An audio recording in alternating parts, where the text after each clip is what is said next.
एक विचार करिएगा कि नरसिंह अवतार बैसाख के महीने में हुआ, कुर्मा अवतार बैसाख के महीने में हुआ, हयग्रीव अवतार बैसाख के महीने में हुआ, परशुराम अवतार बैसाख के महीने में हुआ, माता जानकी का अवतार बैसाख के महीने में हुआ। आखिर बैसाख के महीने में, माधव महीने में इतनी महत्वता क्यों?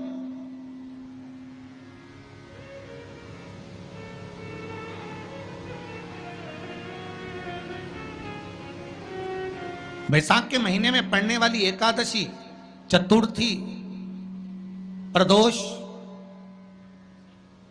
अमावस्या, पूर्णिमा, शिवरात्रि, ये सभी इतनी महत्वपूर्ण क्यों हो जाती है?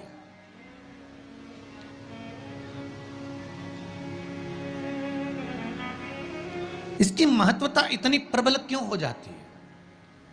किस लिए?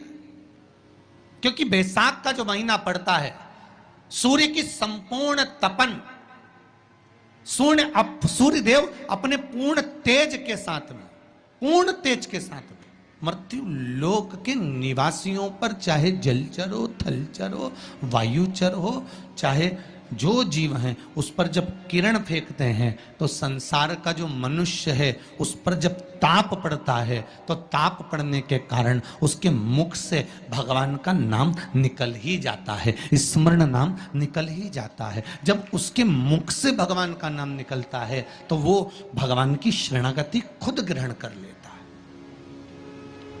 स्वयं।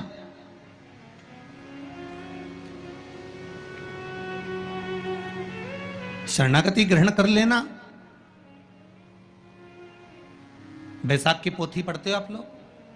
आप में से अगर कोई पढ़ता हो बैसाख महीने की पोथी, तो उसमें एक वर्णन आता है, शुक्ल पक्ष की नवमी तिथि, बैसाख महीना, पीला चंदन घिसकर उस चंदन को एक सुंदर पीपल का कोमल पत्ता, कोमल पत्ता मतलब एकदम, एक तो पीपल का होता है कड़ला पत्ता, एकदम कड़क हो जाता है, और एकदम होता है कोमल पत्ता।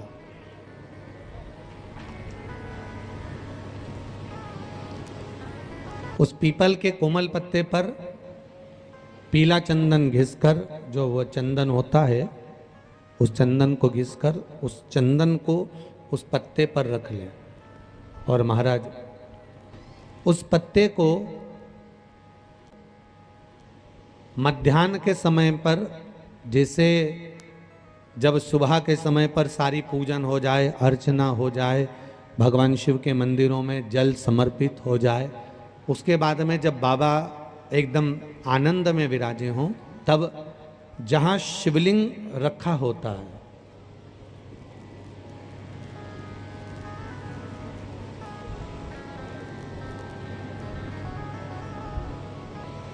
जैसे ये शिवलिंग है और ये कटी भाग जहाँ शिवलिंग रखा हुआ है, इस कटी भाग पर जहाँ शिवलिंग रखा है उसके पास में ही 3 उंगलियों से चंदन का लेपन उस कटी भाग पर करना है।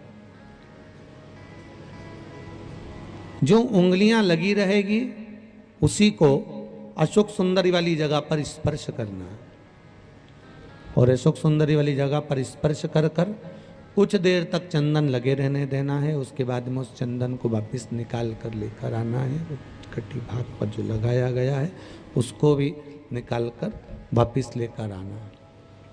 फिर बाबा का स्नान नहीं कराना है, केवल चंदन लेकर आना है, उसी पीपल के पत्ते पर रखकर। एक डिब्बी में उस चंदन को आप रख लीजिए। कुछ दिन जिसकी नेत्र ज्योति कमजोर है, चश्मा लग रहा हो, श्रवण शक्ति कमजोर हो, सुनाई कम दे रहा हो, उसके कंठ से इस ठोड़ी तक उस चंदन का तिलक लगाना प्रारंभ कर दीजिए, और नेत्रों के नीचे थोड़ा सा वो चंदन लगाना प्रारंभ कर दीजिए। लगभग 20 से 22 दिन तक आप उसका प्रयोग करिए, और एक रुद्राक्ष का जल शिव को समर्पित कर कर उस जल का आचमन करना प्रारंभ कर लीजिए। लगभग 22 दिन लगेंगे। धीरे धीरे फिर जाकर डॉक्टर को जांच करा लेना, नेत्र की ज्योति बढ़ना प्रारंभ हो गई है। पर विश्वास के साथ में, भरोसे के साथ में, क्योंकि सबसे मूल अगर कुछ है तो विश्वास मूल है। मानो तो मैं गंगा मां हूं और ना मानो तो बहता पानी। अगर आपका विश्वास प्रबल होगा, भरोसा अगर प्रबल होगा, विश्वास अगर प्रबल होगा तो भगवान मिलेगा, और अगर विश्वास नहीं है तो परमात्मा नहीं मिल सकता। बैसाख महीने में अष्टमी और नौमी तिथि, ये दो तिथियां ऐसी हैं, मान लो तुम्हारा पैसा तुमने किसी को दिया, 5 लाख, 4 लाख, 3 लाख, 10 लाख, 8 लाख, 2 लाख, 50,000, 25,000, 20,000, 40,000, और वो पैसा नहीं दे रहा आपको, आप हार गए कह के कर, फोन लगा कर, भैया दे दे रहे, परेशानी है, दे दे रहे भैया, हम तो परेशान हो गए, और हार गए, नहीं मिल रहा, बहुत परेशान।